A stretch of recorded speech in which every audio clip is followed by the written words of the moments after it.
নমস্কার বন্ধুরা, আমি শ্রীমান্তিকা। আমি আজকে একটু অন্য রকমের রান্না করে দেখাবো। আজকে রান্না করে দেখাবো নারকোল দিয়ে শাক। নারকোল দিয়ে শাকের রেসিপি একটু করে দেখাবো। তো আপনারা সঙ্গে থাকুন, দেখতে থাকুন। কি কি উপকরণ লাগে সেটাও একটু দেখে নিই। আর দেখতে দেখতে আমার চ্যানেলটাকে সাবস্ক্রাইব, লাইক, শেয়ার করতে ভুলবেন না। তো চলুন, সঙ্গে থাকুন, দেখতে থাকুন। আমি আপনাদের আজকে রান্না করে দেখাবো পাট শাক। তো আপনারা অনেকেই চেনেন, অনেকেই চেনেন না। তো ভালো করে দেখে নিন, এর নাম হলো পাট শাক। তো এই পাট শাক রান্না দেখতে দেখতে আমার চ্যানেলটাকে সাবস্ক্রাইব, লাইক, শেয়ার করতে ভুলবেন না। তো চলুন, এখন আমি শাকটাকে সুন্দর করে ছাড়িয়ে ঝিরিঝিরি করে কেটে ধুয়ে নিয়ে চলে এসেছি। এই শাক কাটার অনেক ঝামেলা। এই শাকটা আপনাদের পরে কাটা দেখিয়ে দেব। উচিত ছিল আজকেই কেটে দেখানো, কিন্তু সময়ের অভাবে আমি দেখাতে পারিনি। এর একটা শিরা থাকে, পাতার শিরাগুলোকে ফেলে দিতে হয়। তো আমি এখানে ধুয়ে নিয়েছি। আর এখানে এক মালা নারকোলকে পেস্ট করে নিয়েছি। এই যে এক মালা নারকোলকে আমি পেস্ট করে নিয়েছি। ঠিক এইভাবে পেস্ট করতে হবে। সঙ্গে নিয়েছি একটা পেঁয়াজকে কুচো করে নিয়েছি, একটু রসুন বাটা, হলুদ গুঁড়ো, নুন, চিনি, শুকনো লঙ্কা। এই নিয়ে আজকে আমার রান্না নারকোল পাট শাক ভাজা। তো আমি এখানে ইন্ডাকশন ওভেনে কড়াটা বসিয়ে দিয়েছি। এখন আমি এর মধ্যে দিয়ে দেব সাদা তেল। পরিমাণ মতোই দিয়ে দেব। আপনারা সাদা তেল দিতেও পারেন, সর্ষের তেল দিতেও পারেন। তবে এই রান্নাটা সাদা তেলে করলেই বেশি টেস্ট হবে, যেহেতু নারকোল দেয়া আছে। তো তেলটা গরম হওয়া অবধি অপেক্ষা করতে হবে।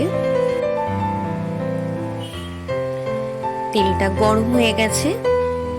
আমি এর মধ্যে এখন 4 থেকে 5টা শুকনো লঙ্কা কুচো কুচো করে এর মধ্যে দিয়ে দেব।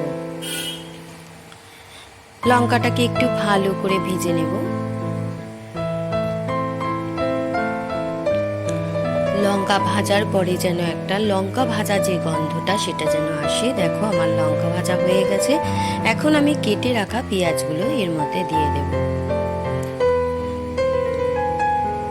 পেঁয়াজগুলো একটু গোল্ডেন গোল্ডেন করে ভেজে নেব। তার আগে আমি এর মধ্যে এখন দিয়ে দেব নুন, স্বাদ মতন নুন দিয়ে দেব, আর পরিমাণ মতো চিনি।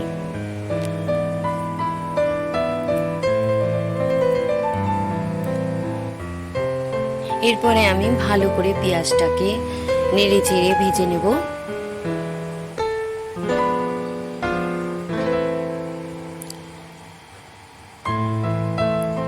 দেখো পেঁয়াজটা আমার মোটামুটি ভাজা হয়ে এসছে। এখন আমি 1 চামচের মতো রসুন বাটা দিয়ে দেবো। রসুন বাটাটাও পেঁয়াজের সাথে ভালো করে ভেজে নেব, কারণ রসুনের কাঁচা গন্ধটা যেন না থাকে।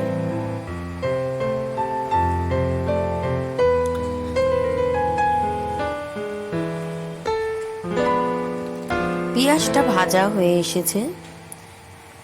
দেখো মোটামুটি পুরোই গোল্ডেন গোল্ডেন কালার হয়ে গেছে।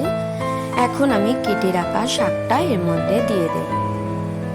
কি সুন্দর লাগছে দেখো, সবুজ গ্রিন কালার শাকটা। শাক সব মানুষের প্রতিদিন খাওয়া উচিত। শাকে পেট ঠান্ডা করে, ঘুম আসে, তাই শাক খাওয়া খুব দরকার। তো আমি এখন এই শাকটাকে ভালো করে একটু ভেজে নেব।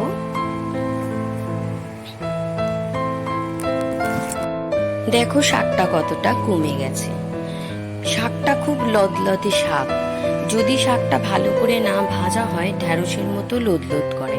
তাই শাকটাকে সবসময় ভালো করে ভেজে নিতে হবে। শাকের জলটাকে পুরো মেরে ফেলতে হবে ভাজতে ভাজতে। দেখো কালারটাও চেঞ্জ হয়ে গেছে। আর দেখলেই বুঝতে পারবে যে আমার শাকের জল শুকিয়ে গেছে আর শাকটা ভাজা হয়ে গেছে। তো এখন আমি করে রাখা যে নারকোল পেস্ট, সেই নারকোল পেস্টটা এর মধ্যে দিয়ে দিলাম।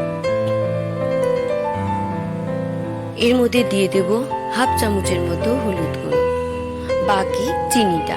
আমি এখানে পরিমাণ মতোই সব মশলাগুলো নিয়েছিলাম, এই শাকটা ভাজার মতোই। তাই মশলাগুলো আর ধরে বেঁধে দিচ্ছি না, বাটি ধরেই ঢেলে দিচ্ছি, কারণ ওগুলো আমি মেপেই রেখেছিলাম। এবার নারকেলটা দিয়ে শাকটাকে ভালো করে কষিয়ে নেব। দেখো কি সুন্দর লাগছে দেখতে। তবে রান্নাটা যা আমি করছি আমি জানি, এত সুন্দর একটা স্মেল বেরোচ্ছে। যারা খেয়েছো তারা জানো যে পাট শাকের কি সুন্দর একটা স্মেল আছে, খুব সুন্দর একটা গন্ধ আছে। তো দেখো নারকেলের জলের সাথে শাকটা ভালো করে কষিয়ে নিলাম। নারকেলে একটু জল ছিল। এবার আমি শাকটা ভালো করে কষিয়ে নিয়েছি। দেখো আমার কষানো মোটামুটি হয়ে গেছে। খুব দারুণ গন্ধ বেরিয়েছে। তবে এই শাকটা যদি আমি যেভাবে দেখাচ্ছি রান্না করতে পারো তো খুব সুন্দর খেতে হয়। এখন আমি একটা ঢাকা দিয়ে 10 মিনিটের জন্য ঢাকা দিয়ে দেবো। তো আমি 15 মিনিট বাদে ফিরে আসলাম। ঢাকাটা খুলে দেখবো কি সুন্দর ইয়ামি গন্ধ হয়েছে। যারা মাছ মাংস পছন্দ করেন না তারা এইসব রান্নাকে খুব প্রায়োরিটি দেয়, তারা ভীষণ পছন্দ করে। তা আমার এই রান্না যারা মাছ মাংস পছন্দ করেন না তাদের জন্য। আর অনেকেই পেঁয়াজ রসুন খান না, তবে এইটা থেকে যদি পেঁয়াজ রসুনটা স্কিপ করে যান তাও ভালো লাগবে। হ্যাঁ, শাক রান্নাটা হয়ে গেছে। এখন একটা পাত্রের মধ্যে নামিয়ে নিলাম। দেখো কি সুন্দর দেখতে লাগছে। আর উপরে এই যে আমি লঙ্কা আর নারকেলটা দিয়েছি, এটা কিন্তু কিছু না, এটা জাস্ট একটু সাজিয়ে তোমাদের সামনে দেখানোর জন্য। তো আজ এই পর্যন্ত। আজ আসি, আবার আসবো নতুন রান্না নিয়ে। ততক্ষণ তোমরা ভালো থেকো, সুস্থ থেকো, সাবধানে থেকো।